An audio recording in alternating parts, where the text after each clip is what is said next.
is the post-fight reaction. Let me try to plug in this mic.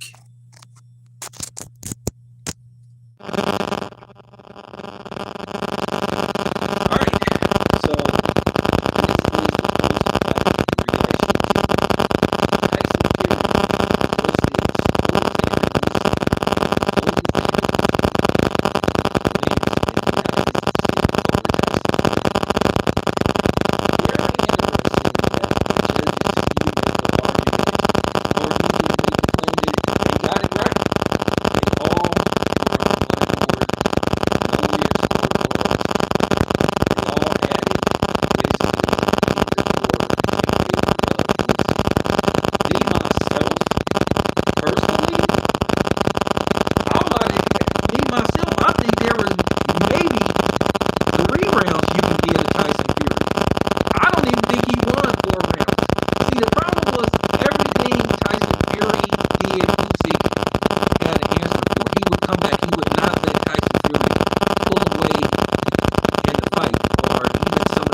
So the judges clearly got it right.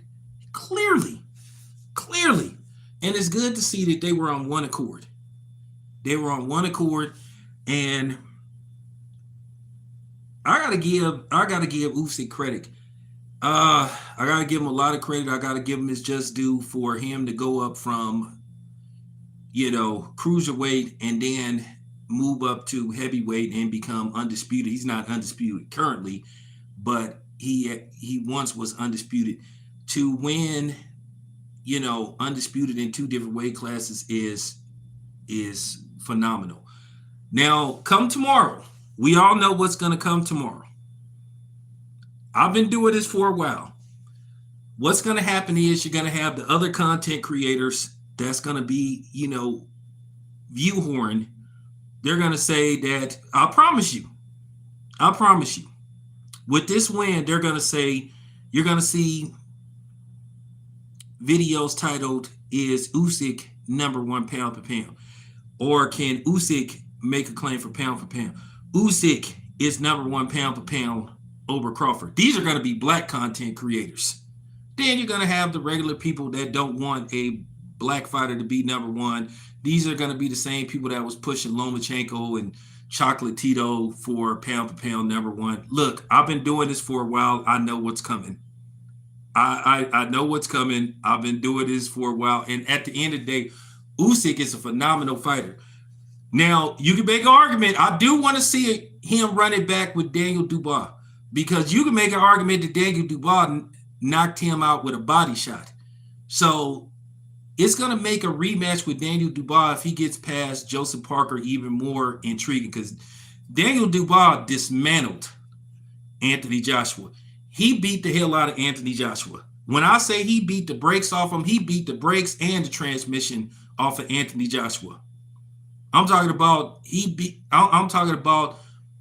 totaled Anthony. If Anthony Joshua was a car, he'd be totaled. He'd be considered you would have to total him as a vehicle.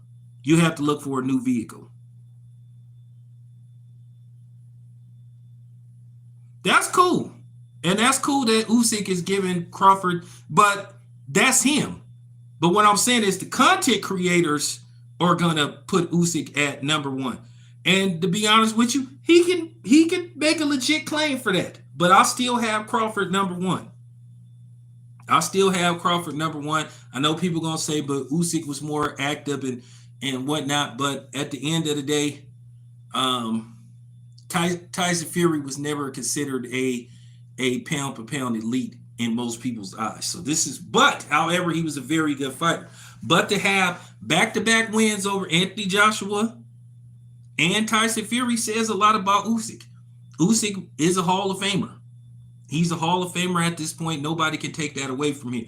But I got to say this. This is real talk. And as you can see, I have no horse in the race. I just know what I saw. This is the reason why you guys, some of y'all just watch the fight with the sound off.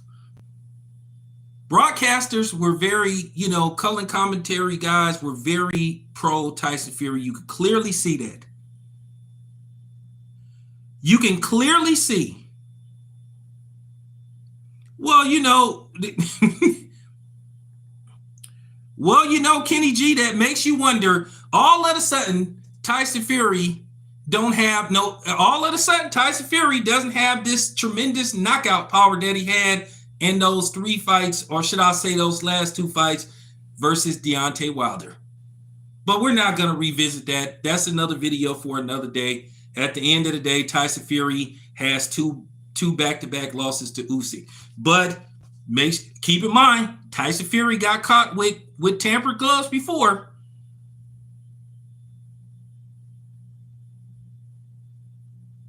So that's a good point, Kenny G.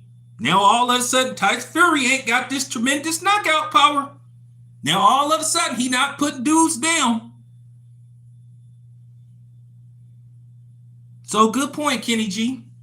Very good point.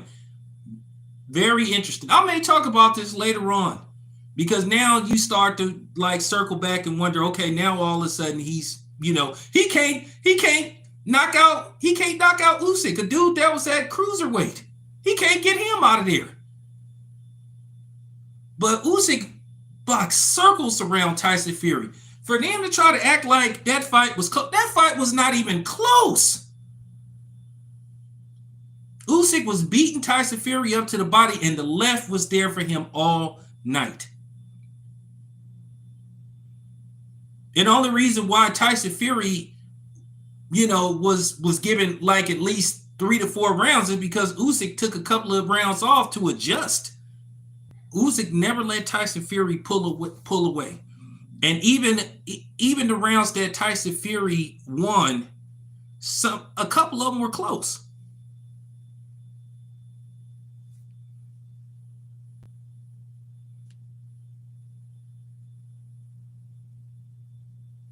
So Usyk is he can make a claim for pound for pound. I wouldn't have no problem, but I still got Crawford number 1.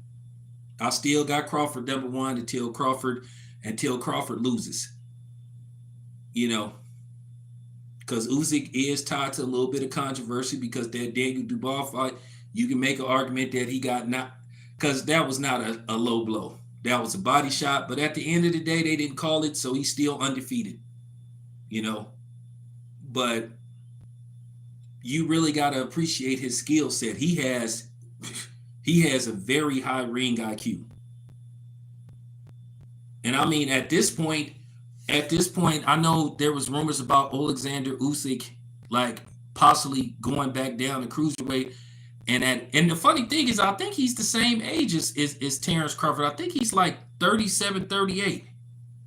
That's fine.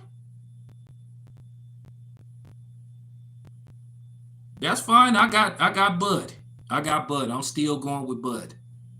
If you want to say Usyk is number 1 pound for pound, you ain't gonna get no argument with me, because he's made a statement and he's proven that he's in the conversation. But I'm just saying, watch out tomorrow. You're going to have people saying it just to get views. If you truly believe in your heart that he can make an argument and that he's number 1 pound for pound, fine with me.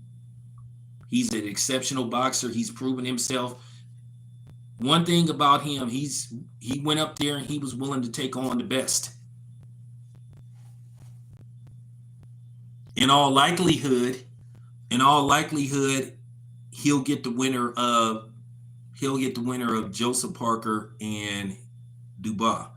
If Dubois pulls this off, then once again he could, reclaim undisputed. And I think there's nothing for him to prove, and I think he could walk away into the, and into the sunset. That's fine. Yeah, and that is a problem. That is a problem with Terrence Crawford. And that's a legitimate argument, because Terrence Crawford doesn't fight enough. He fights once a year. No fault of his, because at the end of the day, when Terrence Crawford first started campaigning at 147, we all know what happened with Terrence Crawford. We know Al Haymon refused to do business with Terrence Crawford. He refused to let him fight Errol Spence and Sean Porter and Danny Garcia when all those fights should have got made back to back to back. It was hesitation from the PBC to make those fights. And out of those three, and Keith Thurman, and out of those five, Terrence Crawford beat Errol Spence. He beat Sean Porter. So, Danny Garcia didn't want it. Keith Thurman wanted $10 million. So, when all those fights could have got made, Al Haymon refused to do business. I think if Terrence Crawford would have got all those guys back to back to back to back and beat them all, I think it would have further solidified Terrence Crawford as being an all-time great, but he was only able to get Sean Porter. Sean Porter, that was his last fight. It was still a good win for Terrence Crawford. Maybe a year and a half too late, but it was still a relevant win. Danny Garcia wanted no parts of Terrence Crawford. Al Haymon prolonged the fight because his plan was to basically keep Errol Spence away from Terrence Crawford and try to set up a fight with Errol Spence and Canelo. That's why they kept going beyond the call of duty to bring Canelo back to the PBC, because that was the plan. Now you have Terrence Crawford possibly fighting Canelo. As far as that goes, as far as Terrence Crawford go versus Canelo, I don't like that fight for Terrence Crawford just because of pure size. But then based off what happened with Jaime Munguia getting brutally knocked out by a dude that only had 4 knockouts, and then Canelo wasn't able to put Jaime Munguia away, it makes the fight a little bit more interesting. But at the end of the day, you still have to favor Canelo just because of size. And I don't like that. Like I said, I don't like that fight for Terrence Crawford. And I'm real cool with Terrence Crawford's team. And it's nothing against Terrence Crawford. But, just size alone, Terrence Crawford has only had one fight at 154. So now he has to go up 2 more weight classes. So now he has to go up 2 more weight classes to 168. Canelo has already said he's not going to fight Terrence Crawford at a catch weight. But then at the end of the day, what does a fight against Terrence Crawford do for Canelo? When clearly he had a fight sitting right in his hands for a very lucrative amount of money to fight David Benavidez. He didn't want to fight David Benavidez. People inside the PBC confirmed it, that Canelo told him that he was not fighting David Benavidez under no circumstances. But if Canelo takes the Terrence Crawford fight, he said he wanted $200 million to fight David Benavidez. So, okay, so here's the thing. How do you justify taking less money to fight Terrence Crawford, a dude that's naturally smaller than you? At the end of the day, you're going to be the favorite to win. So how do we give you credit for fighting Terrence Crawford and beating him when Terrence Crawford is never... Do I think if he works with Ward... The thing with Terrence Crawford, here's the thing. The thing with Terrence Crawford would have to move around a lot. He would have to pick his spots with Canelo. I wouldn't like the idea of Terrence Crawford trading with Canelo. He would have to fight. And I hate to use this as an example because I'm gonna be completely honest with you. He would have to fight. He would have to fight like how Sugar Ray Leonard fought against Hagler. But here's the thing. I don't think Sugar Ray Leonard won that fight. I thought Sugar Ray Leonard won probably the first 3 or 4 rounds, but then Marvin Hagler started to close the distance. He started to walk Sugar Ray Leonard down, landed big shot, and I thought he did enough to get the decision.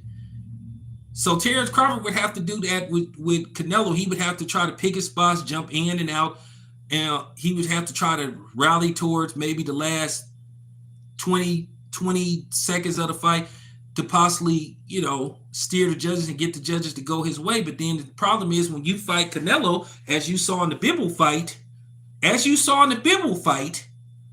even when you fight Canelo, you are already down 4 rounds.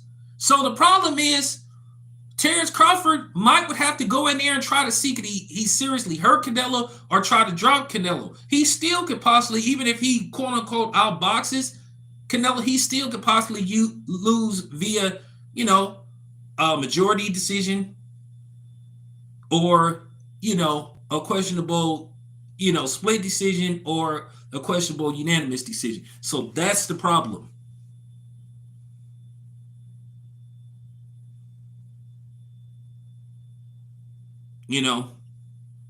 So that's another reason why I don't like that fight. So like Terrence Crawford he would have to do some things that he wasn't used to doing.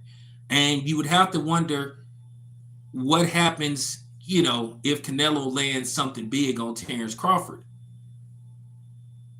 He might not be able, here's the thing, Canelo might not be able to get super middleweights or light heavyweights out of there, but then you're talking about Terrence Crawford, a guy that started at what? Terrence Crawford started at what, 130, 135? So you have to think about, how that would do damage to Terrence Crawford. So like I said before, that's going to be a very difficult fight for Terrence Crawford. If he manages to beat Canelo, if Terrence Crawford finds a way to beat Canelo, you can make an argument.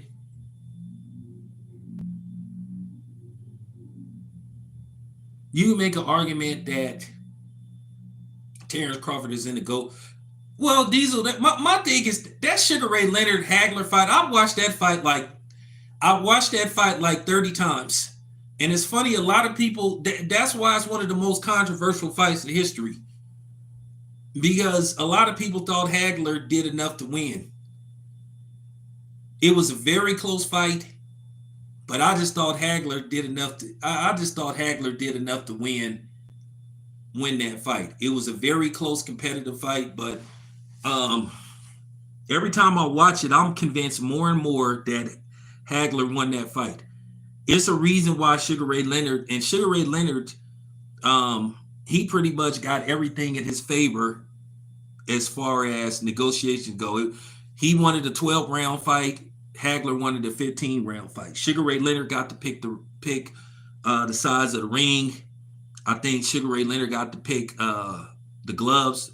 The only thing that went in favor of Hagler was the money. Hagler got more money than Sugar Ray Leonard did, but for the most part, everything went in Sugar Ray Leonard's favor. But yeah, for Terrence Crawford versus Canelo, like I said, that's going to be a very difficult fight for him. I wish him the best. Yeah, I heard about Ricky Henderson. That's real unfortunate because I grew up out in Oakland, so and Ricky Henderson was raised in Oakland. Real sad. Ricky Henderson was one of my childhood heroes. Going to the Coliseum with my dad, my brother, and family members to watch the Oakland A's, and so it hurt. It hurt. So rest in peace to the late great Ricky Henderson. But getting back to Usyk and Tyson Fury, I'm not gonna say I didn't respect Usyk, but he came from cruiserweight. And I think we can all agree. As far as cruiserweight goes, why I think a lot of people kind of didn't. It wasn't like we didn't respect Usyk, but it was kind of like we didn't pay attention to him because cruiserweight is like that division that kind of like you just skip over. You kind of don't pay no attention to it because it's not it's in between light heavyweight and heavyweight. But Usyk was undisputed at cruiserweight. And it's just a weight class nobody pays attention to. And then it's not any real money in that weight class. Usyk probably was making at best probably maybe a couple of 100,000 a fight, if that much.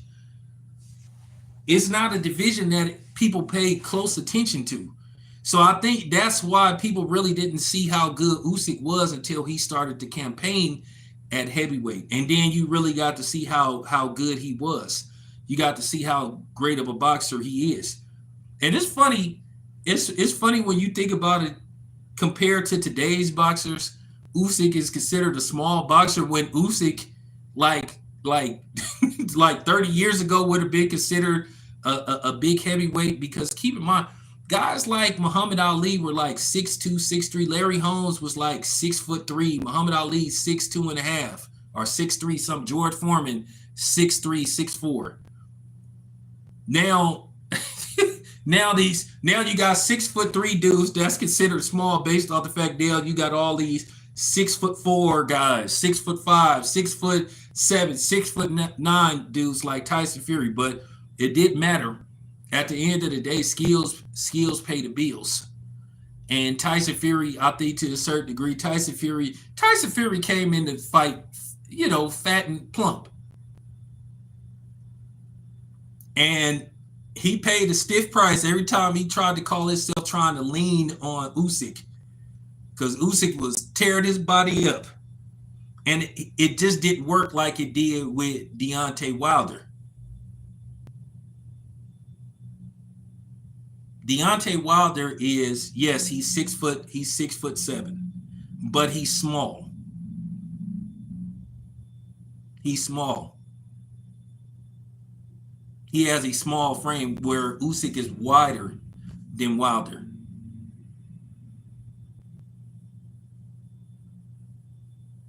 So let's just, and we got to just be honest, Wilder doesn't quite have the skill set that Usyk has. And no disrespect to Deontay Wilder, because I don't want people to think that I'm attacking Deontay Wilder, because you got these dudes on here that'll try to, twist your words and make it look like it's a, Yeah, well, I don't want people to think that I'm attacking Wilder. I don't want people to think that I'm attacking Wilder, because that's just not the case. But then you have to tell the truth. Honesty is the best policy. Usyk is a far more skillful fighter than Deontay Wilder, where Usyk could actually box and outbox Tyson Fury as he's done in 2 fights. People keep talking, and I heard people talking about they should fight a third time. Why would we want to see a third fight when Usyk clearly beat Tyson Fury more handily and soundly in the second fight? If they fought 10 times, Usyk's going to win 10 times. He will find a way. He just has people's number. Hey, what's up, Mark?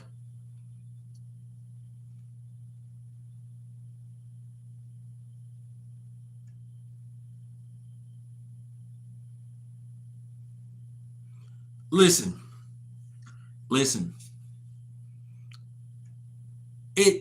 You can have an opinion without being disrespectful.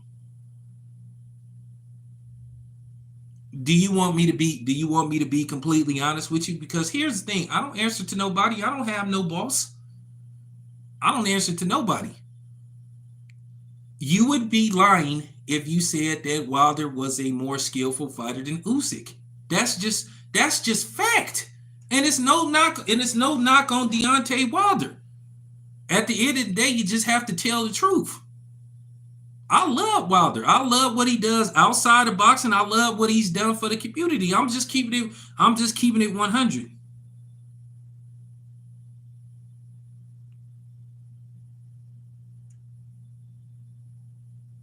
Yeah, I mean, I'm just telling the truth. You just have to tell the truth, and there's nothing wrong with that.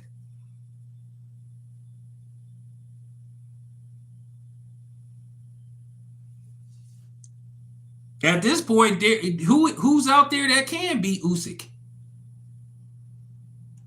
For the most part, you would probably have to favor Usyk against all. I mean, Tyson Fury was considered the top heavyweight until Usyk got a hold of him, and Usyk has beat Tyson Fury soundly. He beat him soundly in the fight we just saw about an hour ago. He beat him soundly. He beat him soundly.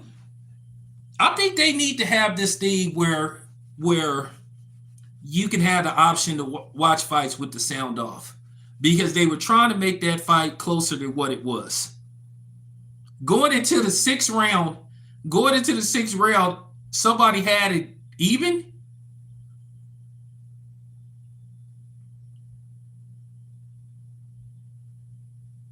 Or going into the seventh round, they had it 3-3. I don't know what fight you was watching. Going into the seventh round, you can make an argument that it was 5-1 Usyk. There were some rounds, the second quarter of the fight, or the third quarter of the fight, since it's, 4-4, you know what I'm saying? The last quarter of the fight, you can make an argument that there were some rounds that Tyson Fury won, but no way was that fight close. No way was that fight. Yeah.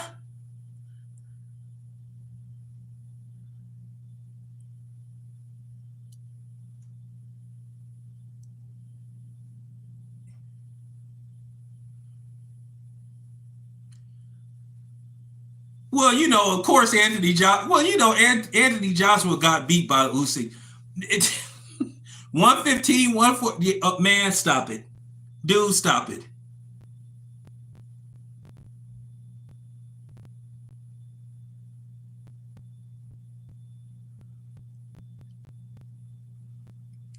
Here's the thing, we don't need, so, well, it's already showing you how flawed, well, that's interesting. I ain't gonna hate on the AI judge. So the AI judge is basically saying that the fight wasn't close.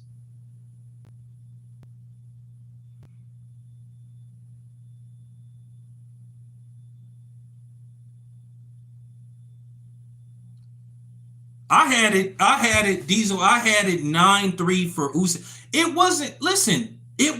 That fight was not hard to score. It wasn't a hard fight to score.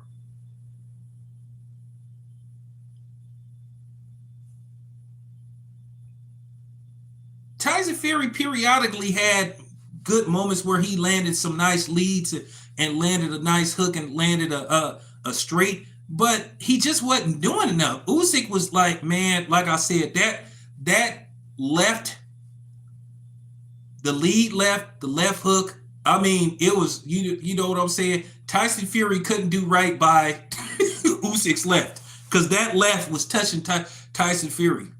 I think Usyk, at the end of the day, he probably considered trying to knock Tyson Fury out, but he respected him enough not to get too cute. He was like, okay, I'm winning this fight soundly.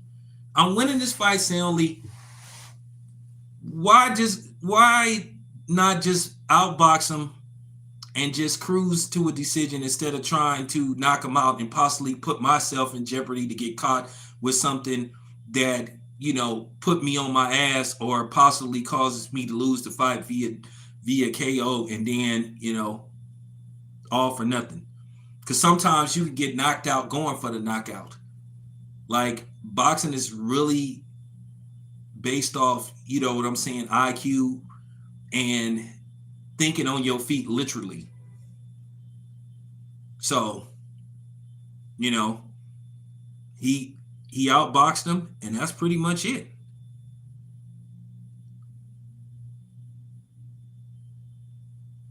But anyway, you guys, been on here for 29 minutes. Got to recharge, be back with more. Appreciate you guys. It's your boy Town. I'm out.